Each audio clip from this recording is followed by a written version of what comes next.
Hey guys, this is Anime Ball Z here, and today we are going to be doing the opening part to what if Goku's KAIOKEN was permanent.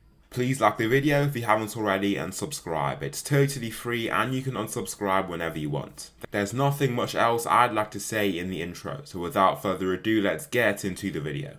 Slick talker since a jet. Winter time, all the time, ooh, yeah. Look at the way that I move, swag, disrespectful and I'm rude, okay. I had cocaine in the school. To begin this what if, we must do so at the same saga. Now Goku here is training under King Kai and starts learning the idea of KAIOKEN and how to put it to use. Here he uses KAIOKEN for the first time. Let's assume his power level is at around 6,000 by this point, since it's before he completes his training. Anyway, he lets the power run through his body and he finds how much strain he puts on himself. After a few seconds it vanishes, but that feeling of power doesn't fade with it. The power boost is still there and his power level is now 12,000. He tries it again and finds that KAIOKEN just isn't as hard as he thought it would be. His power level rises yet again to 24,000. Now King Kai stops him here, stressing to him that this form cannot be used so wildly like that. The body can't take it very easily, especially when it's used for the first time. Goku struggles to understand what he's talking about because he's not getting any of it, but he made the form. Maybe there'll be some long-term effects of him trying to persist with its use. Anyway, his training continues and he is also given the Spirit Bomb. From using KAIOKEN and training, his power level has grown to 180,000 already. He doesn't know how strong he is, but everyone on Earth is about to see. Now his journey across Snake Way is way quicker. He can fly far more quickly and whizzes down Snake Way, heading back to Earth. The Saiyans have arrived and Nappa has already killed Piccolo, who is there to block Gohan from being killed. That however takes his own life. In the very next moment, Goku lands in front of him and looks distraught at his death. Goku's introduction is like that in canon and he prepares to get in battle right away. He is currently suppressed a whole bunch, so the Saiyans aren't scared by his presence. However, once he starts to power up, Vegeta's scouter flares up. Vegeta watches the numbers with a straight face at first, but then his face turns to that of shock.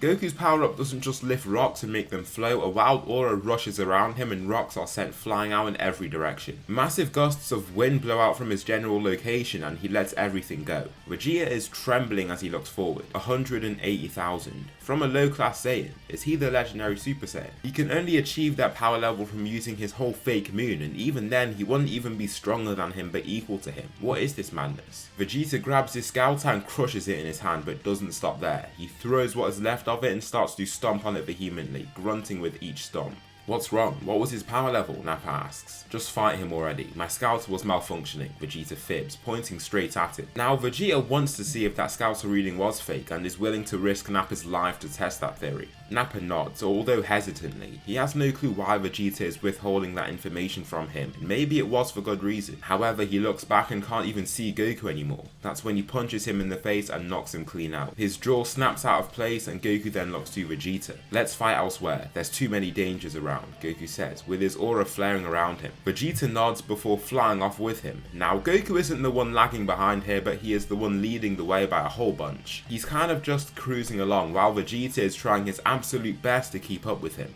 Upon arrival, Vegeta has more intense breathing and Goku is just completely fine. Goku begins and speed blitzes Vegeta just with his flight. Kneeing him in the face, Vegeta ends up losing a tooth and flying across this gizzard wasteland. Landing on another tall rock, he spits out blood to find another tooth in his mouth has been chipped. Not only that, there's this fiery agony in his chin. He's never been hit with power of this caliber. Was that scouter true? No, that would be impossible. Just utterly impossible. It just makes no sense in his head whatsoever. Goku doesn't stop there though and punches him in the chest, which also can't be blocked by Vegeta. As Goku continues, the thought continues to linger in Vegeta's mind. What if this is real? What if that scouter was true? His power level really is 180,000.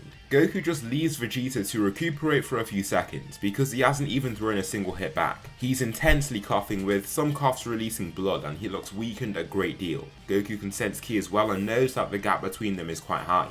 He was looking to fight a strong foe and a good challenge, but it looks like he won't be getting that today. Just leave the planet, there's no point in you staying here, Goku says. Even if Vegeta's friend killed so many of his own friends, he doesn't want to see him dead. He is stronger than Vegeta, yes, but that doesn't mean that the Saiyan Prince isn't strong in his own right. He could grow stronger and easily be a good challenge to him in the future. Vegeta doesn't answer this advice and throws up his hand to launch a ki blast upwards. It grows wide and acts as the fake moon, releasing Blutz waves down toward him. This begins the transformation into Suzaru form for him. He roars wildly, using this intimidating physique of his to fuel fuel his confidence. Goku makes his stance and then flies up toward Vegeta. Pulling his legs up and into his torso, he shoots them out onto Vegeta's chest. It knocks him back for sure, but as he's retreating, he swings his hand into Goku. This launches him into a massive rock, shattering it in the process. The smaller pieces of rock and debris come flowing down onto him, but he powers up and uses his aura to send them all flying away. Goku and Vegeta are fighting pretty much as equals, where Goku can use his smaller frame and greater agility to gain a slight advantage. Besides that, nobody can get a clear win and start beating the other. Vegeta catches Goku as he tries his usual flying around tactic. Now, Goku thinks he can pull himself free of this, but Vegeta has a much bigger physique and strugglingly keeps him in place. That's when he decides to bring things up a notch. Erupting in a red aura, basic Kaioken gives him a power level of 360,000. Pushing out with all this new power, Vegeta's arms are shot away. In the very next moment, he flies ahead and headbutts Vegeta straight in his sternum. This breaks his arm and also sends him off his feet and hurtling back. Goku doesn't stop there though, using this Kaioken power to batter Vegeta. Landing 2 swinging punches to his face, Vegeta tries to retaliate with a mouth blast. However, Goku just kicks it upwards and into the sky before reacting with a ki blast of his own. Vegeta is forced to block it from how fast it's moving, and it scorches through his fur while also burning a lot of his flesh. He looks down at his arms and is shocked. Goku's Kaioken wears off, but his power doesn't. Now, with a power level of 360,000, he comes up with an idea. Goku's tail seemed to be the reason that he became an Uzaru. After losing his tail, he couldn't use the form. No matter how much he'd look at the moon, it would have no effect on him. Whizzing around Vegeta, he launches a thin but sharp energy wave from his finger that he uses to sever the tail clean off. Vegeta's body starts to twitch slightly from this and he reverts back to his base form. This is a really bad situation Vegeta's gotten into now. Without his tail, he can't even use the fake moon in the sky, and Goku had already surpassed his Uzaru state. Even if he is arrogant, there is no denying that he'll be in for a beatdown here. He isn't stupid. Therefore, he flies off as fast as he can before Goku can chase after him. Leaving Nappa with the crew, he doesn't even think about killing him. Escape is all that he has on his mind. Vegeta will never think of others in these types of moments. He is soon off wild and Goku is left to think about what to do next with Krillin and Gohan. Krillin gives the idea of Namek, lacking cannon, and the trio prepare to head there. They manage to find the ship that Kami was in when he came from Namek, but Goku asks for something else. Instead of just using that ship, Goku wants something extra. Just like in canon, he gets Dr. Briefs to form the gravity chamber using the technology of the Namekian ship to allow for fast space flight. This gives them a far more futuristic earthly ship to work with, and Bulma finds it even easier to navigate. The ship can use between 1 to 100 times gravity, and even Gohan and Krillin can't wait to see how this works. They all head on their merry way to Namek, and Goku starts training in the ship as soon as he can. In here, he also starts training with his friends. They can't really use the same multiples of gravity that he can. He basically trains only in 100 times, but they can use lower multiples to help themselves grow. Upon arrival, Krillin's power level is now 25,000, Gohan's is 45,000, and Goku's is 800,000. The multiplier that Goku received from training here was monumental, and with them having each other to train with, it only helps them grow further. Upon arrival, they don't have as much fear, they just need to get the job done, and since they're already so strong, they think they can do it. Using their radar, they arrive at where Dodoria and Zarbon are. They're facing the Namekians, and Krillin isn't just watching with fear. No, he has the power he needs to step in, and so he does. Flying right down and into the pit with Gohan by his side, he grabs Dende and brings him to safety. In this same moment, Gohan goes straight for Dodoria and strikes him in the face. Dodoria not only stumbles back from this hit, but is lifted off his feet and sent flying into an adjacent building. He's too startled by this sudden attack to realize what is happening, but then he calms and is shocked. He was just hit that hard by what seems to be a young boy. Looking at the tail he has, his surprise only intensifies at the hands of a young Saiyan. Dodoria feels rage from the utter humiliation from this hit, but as he lifts up to try and go after Gohan, he just falls. The hit to his head was too hard and he's lost control of his legs. Goku lands just beside his friends and makes sure to ready himself for anything that could happen. Zarbon remains back for a time, just surprised by the fact that a Saiyan has knocked Dodoria down like this. Frieza though gets infuriated. Seeing this supposed cowardice makes his blood boil and he doesn't want to see any more of it. Go and chase after him already, Frieza demands, pointing ahead at the trio. Zarbon snaps back into reality and does just that. Charging forward, he aims right for Gohan first, but he takes on this challenge daringly. Zarbon Gohan swings forward a punch and then a kick, but all Gohan does is employ range to let the attacks flow straight past him. Promptly after this, he pounces himself and steps forward, punching him right in the face. Zarbon's head jerks back, causing blood to shoot out his nose from the harsh impact. The fact Zarbon was walking forward made Gohan's punch more powerful. Promptly after this, he pounces himself and darts ahead, punching him right in the face. Zarbon's head jerks back, causing blood to shoot out his nose from the harsh impact. Zarbon falls to the floor, shaking his head from the disorientation. Before he can get back to his senses, Gohan kicks him in the stomach and makes him cough out blood, falling to his knees. Frieza just takes long looks upon these three fearless warriors. They all group together and then face him, with Goku at the center of the trio. Instead of staying and fighting them, he chooses to fly off. That isn't his job. Frieza's scouter and those of Zarbon and Dodoria were taken away by the Namekians, so he has no clue how strong they actually are. They are stronger than his two right-hand men, but of course he won't just assume that they're stronger than him. He can't think of a single person he's seen for ages that has surpassed him. He's just so much stronger than Zarbon and Dodoria, so that even if someone is stronger than them two, he shouldn't really assume that they're stronger than himself as well. Therefore he chooses to wait for the Ginyu Force to take over with things. During this time, Vegeta has been looking at them from a distance in their flight, using his new ability to sense ki to discern their strength. Gohan and Krillin seem well within his scopes, but Goku, as much as he wants to have confidence in himself, that gap is still there. He doesn't let it get to him though. As he is flying, he still thinks about whether he wants to carry on forward to attack them or not, and before he can, Dodoria catches up to him. Now, after his fight with Goku, Vegeta's power level is at 25,000. What are you doing here, Vegeta? Move out the way so I can get them, Dodoria shouts. Get them? You won't stand a chance against any of them, Vegeta replies. Me? I'll stand a much better chance than you could, Dodoria barks back, infuriated by this remark. He is still a little defeated after that clear loss to that young Saiyan in front of Frieza, his superior. Therefore, this insult coming from Vegeta stings just that little bit more. Don't think I'm the same Saiyan that you fought previously, Vegeta claims. He's received a good Zenkai and he can sense Dodoria's power. It only reaffirms his conviction that he can win this fight with ease. Dodoria shouts and powers up, aiming to charge right at him, but before he can reach him, Vegeta uses a one-hand energy wave and blows him to pieces. Dodoria is killed.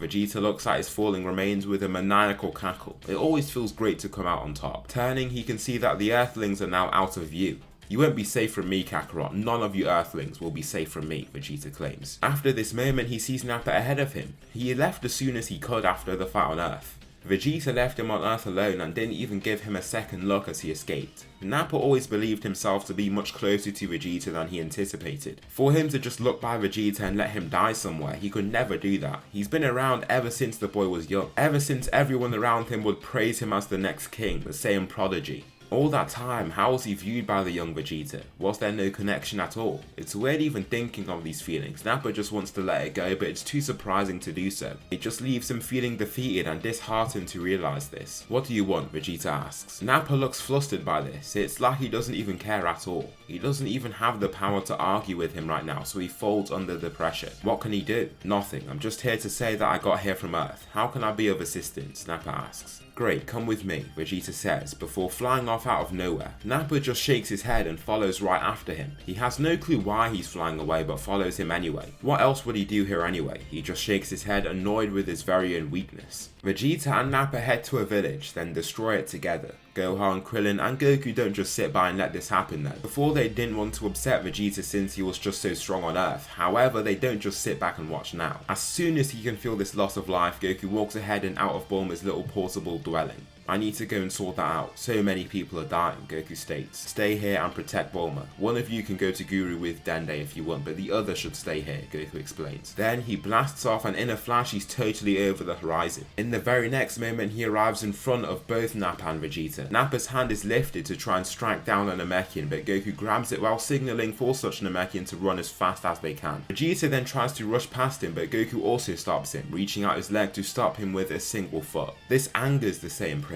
The feeling of being stopped in this way agitates him and he tries to push past his leg only to see that he can't. It's like a metal rod that just doesn't bend or move no matter how hard he pushes. I can't believe you two have come to do this. Stop this madness now," Goku shouts, shoving Nappa back with what he feels is a light push. However, even though Goku thought that was a light push, Nappa is thrown straight to the ground and the hand that Goku grabbed is swung down from the shove. It slams onto the ground before Nappa's body does, so he grabs the wrist of such hand with pain, and Vegeta is sent rolling and tumbling away from Goku's subsequent shove. Vegeta then lifts his hand, ready to resort to his fake moon, but then he realizes that he doesn't have his tail and can't use it anymore. His face of confidence washes away and is replaced by that of shock and fear. He can't even use his best transformation and is stuck in this state. If he can't use that form, he'll stand no chance. With every fibre of his being, he wants to fight back. He wants to get back at Goku for defeating him on Earth. He stood there, his mind battling his heart. He has incredibly tight fists and they vibrate wildly. Goku just watches him, waiting for him to make a first move. Luckily, Vegeta weighs up the pros and cons and realizes that it would be foolish to stay. There's nothing that he can do to hurt Goku anyway, and so he signals for Nappa to go with him.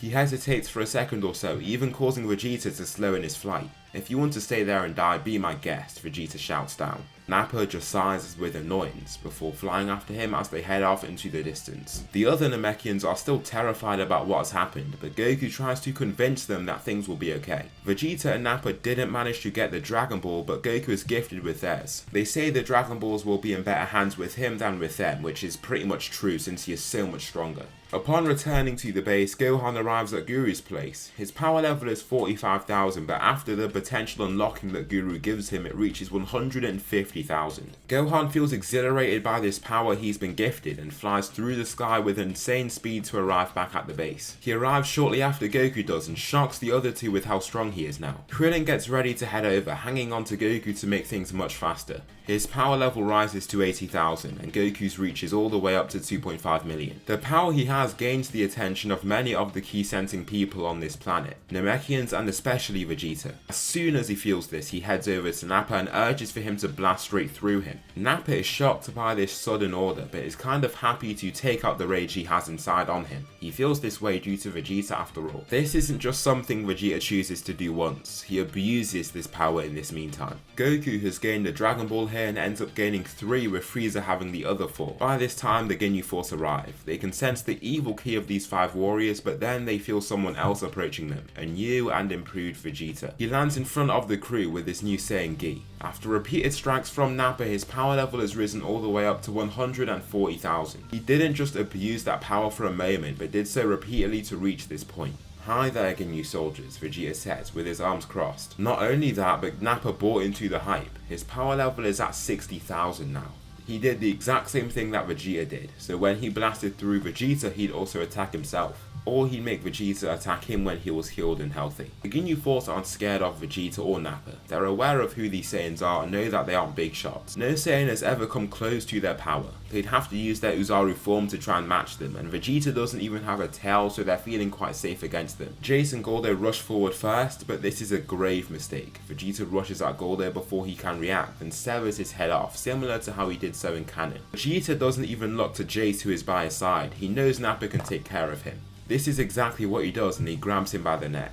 Jace can't even reach his body due to his gargantuan long arms, then Nappa just slams him down like he's some hammer. He continuously slams and slams until Jace no longer responds, leaving him there to face the other Ginyu fighters. Vegeta rushes forward, holding back his strength and fighting slower than normal against Berta. He does this purposefully to confirm Berta's rash claim that he is the fastest warrior in the universe. Berta then launches a counter-assault, releasing a wave of punches, but each one is evaded by Vegeta with ease. He simply flows past each one, then lands a single tapping strike to his upper chest. The punch not only knocks the wind out of him, but leaves him shaking slightly. The power behind the strike was just too shocking. Before he can move again, Vegeta throws his fist straight through his chest and kills him this way. The final warrior is Recoome, and Nappa decides to take him up. The two brutes clash, but this isn't really a clash, it's just Nappa pushing him back. The fighters trade blows, but after each attack, Recoome sustains worse injuries, and by the end of the battle, he stumbles back with blood covering his whole body. Before he can gain a stable footing again, Nappa launches a full power mouth energy wave and engulfs him in the wave of energy. This takes him out, and with that, the Ginyu Force is gone. Captain Ginyu lands ahead of them shortly after, but with their new confidence and power, it isn't long before he is a victim of their power as well. Vegeta lands a single punch and knocks off his scouter with that. As for the following punches, he breaks his arm and finishes off with an uppercut to the stomach to make him cough out blood and spit. The captain falls to his knees, looking up with eyes of shock. He's fallen to these two Saiyans. How did he let this happen? It just doesn't make any sense to him. He is way stronger than any Saiyan that has ever lived. It must feel weird to be defeated by me, but let me tell you, us Saiyans never remain at the same point. Give us time and give us battles and we will surpass you. That is simply how it works and there is nothing that you can do to stop that. We are the sole and ultimate warrior race, made for battle, Vegeta claims, looking down at him with a smirk. The boosting he gets to his ego is insane and he then kicks Ginyu straight in the face. This breaks his skull and leaves him dead on the ground beside his fallen comrades. The two Saiyans, previously well under Frieza and his power, have risen up against every one of his soldiers and defeated them. They stand over them figuratively but also literally. These warriors that they used to fear are now at their feet as bloodied corpses. Nappa is happy to finally have a chance of freedom to avenge the Saiyans. The superiority feels good as well, but it's the only source of Vegeta's pride and happiness. He's on top of the moon right now. Shortly after, they're met by Frieza himself, the strongest fighter that they could face here. Vegeta isn't scared like he normally would be. No. After defeating the Ginyu Force with ease, Frieza is just the next step in the equation. All they have to do is defeat him, take his Dragon Balls, and Vegeta's wish for immortality will be a reality. It's been a while, Frieza. You've been too busy hiding in your ship away from everything that has happened. You should have killed us while you had the chance, Vegeta shouts. Upon hearing this arrogant remark, Frieza can't help but chuckle. How naive and ambitious this young Saiyan is. Don't worry, that option isn't off the table for me just yet, he replies, before speed blitzing the two of them. Landing a single kick on Vegeta, he is sent sliding back and holds his gut in complete agony. That punch was way beyond anything he could throw himself. He's left on his knees, gasping for air as his head just falls down. He's gritting his teeth and struggling to handle this pain as his body has basically shut down. Do you want to end up like Vegeta over there? If you don't, it's best that you submit, Frieza says. Submit. Submit. Nappa could never do such a thing again. Now, Nappa is a brute and takes pride in the ideals of a warrior. A warrior can never surrender, never yield. You live by the sword and die by it. So instead of giving a reply, he shouts vehemently and releases every single bit of power that he has left stored up. He lets absolutely everything loose and stares down the warrior with a devilish smirk on his face. Charging at Frieza, he roars and lets out every pent-up emotion. His mind has gone through a tumultuous past few days and he just wants to let everything loose. If this is his last day, he might as well end it on a high note. Frieza lets him throw all these attacks, either blocking or evading them with light but effective movements. Nappa continues flooding his energy into this relentless attack, but it's simply getting nowhere. He can't even make Frieza budge, then he reacts in a rather brutal manner. Swiping his hand across Nappa's left shoulder, Nappa's arm comes clean off. Blood begins pouring and pouring from the wound and he bellows in pain, falling to his knees. He tries his best to hold the wound closed, but the blood continues to pass through the gaps in between his fingers. He certainly hasn't got much longer. I told you you'd stand no chance. I gave you the chance to submit, Frieza says, holding his hand to his face. Vegeta lifts his face to see this and can't even get up. He's never felt a need to save anyone, but now it feels like his body has moved on its own. Now that Nappa and Vegeta have had the same agenda for these past few days and defeated the Ginyu Force side by side, it feels weird to just let him die like this. He struggles up to his feet and still feels lightheaded. Everything around him continues to move around him, but in the next moment, Nappa receives a death beam straight through his chest. Frieza then kicks him back so he arrives by Vegeta's side. The Saiyan coughs out blood and he only has a few seconds left. Vegeta, please defeat Frieza for me, for the Saiyans, he weakly asks, before coughing out even more blood. His body is starting to lose sensation and the sky is getting darker and darker. The darkness looms in from his peripheral vision and soon starts to take over everything. Nappa's eyes were focused on Vegeta but then drift off into nothing as he sadly passes. All Vegeta could do was stand there to watch it happen. Looking up to Frieza, he can see this invisible aura of ki emanating from him. A dark ki that is not only evil but incredibly intense and powerful.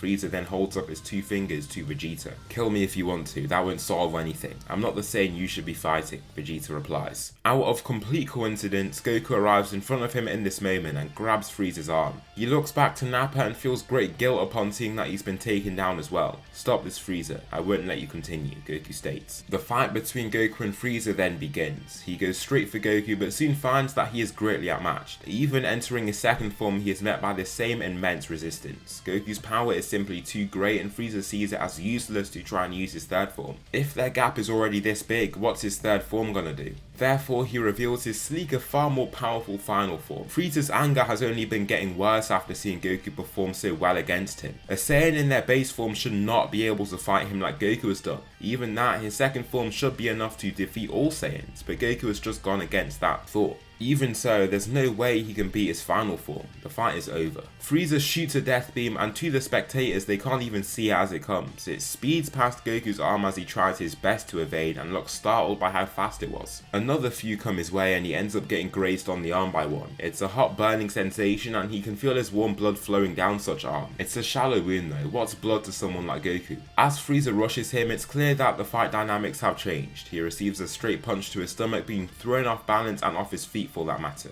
Before he can fly off, Frieza grabs his arm to throw him overhead and downward. He harshly slams him to the ground, but Frieza doesn't stop there and kicks him in the chin, sliding him across it. Finally, he hurls down the ki blast toward him and it leaves a small crater around him, while only making the bleeding injury on his arm hurt even more. It's safe to say that he won't be winning like this. Therefore, he takes things up a notch and decides to use KAIOKEN times 10. Even if he hasn't been training with the form very often, it's surprising to feel that the strain isn't out of this world. His power level has risen to 25 million and he rushes forward to continue the assault. Frieza is still suppressed and so gets taken aback by his random assault. Getting hit straight in the face, he is sent flying away and into a nearby hill. Goku chases right after him, leaving the signature scarlet red trail of KAIOKEN behind him as he soars through the air. Arriving in front of Frieza, he lands a sequence of bone-breaking punches on him before he can move out the way. Each time he lands a hit, Frieza is thrown onto the rocks behind him that crush from the force. Goku lands a final whipping kick onto his chest with the last of his KAIOKEN, but his power level remains at this level. This is when Frieza loses control and releases 50% of his power. "I will show you the mistake that you have made fighting me, Saiyan," Frieza claims, before rushing right toward Goku. Punching him in the face, blood shoots out his mouth, then he kicks him right up into the sky. To follow, he darts up from the ground and literally cracks it from the force that he outputs.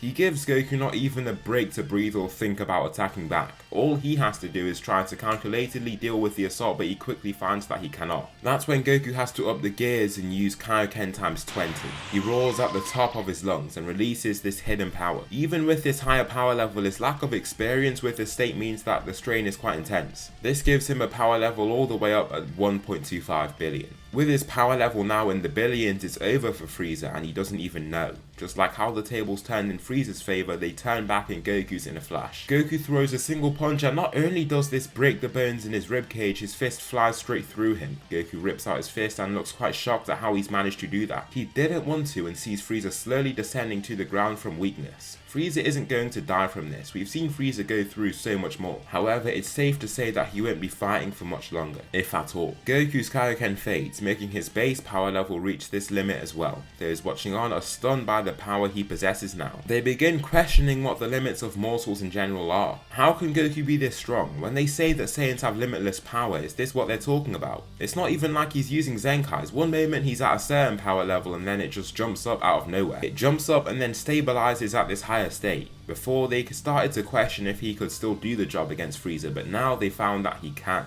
He most certainly can. Frieza coughs out blood and just begins crying from the pain. Blood continues to pour out of him at an alarming rate and he's growing weaker and weaker. "Please spare me, Goku. I promise not to hurt us all again. Leave me here, I beg of you," Frieza pleads, before coughing out even more blood. Goku looks down on him and considers the possibilities. Before, he'd never think of killing such a strong person regardless of if they were evil or not. However, Frieza is so evil, so dangerous that he considers it. After a few moments of contemplation, he turns and leaves Frieza here. Frieza is far too weak to even look up and attack back, and Vegeta along with the Earthlings almost part to give him a gap to walk. It only feels natural. He's like a deity to them in terms of the power gap. The power he has almost emits a physical pressure. Leave him. He's made mistakes and he will learn from them. If he dies here, then he dies. He's let too much death and suffering occur here, Goku explains. With that, Frieza has been soundly defeated and in a single day the Empire has gone from glory and crumbled to absolutely nothing at all at the hands of the Saiyans. What irony. So that will conclude the opening part to what if Goku's KAIOKEN was permanent. Please tell me something you liked about this video or something that I should improve on for the next one. Thanks so much for watching and I'll see you in the next video.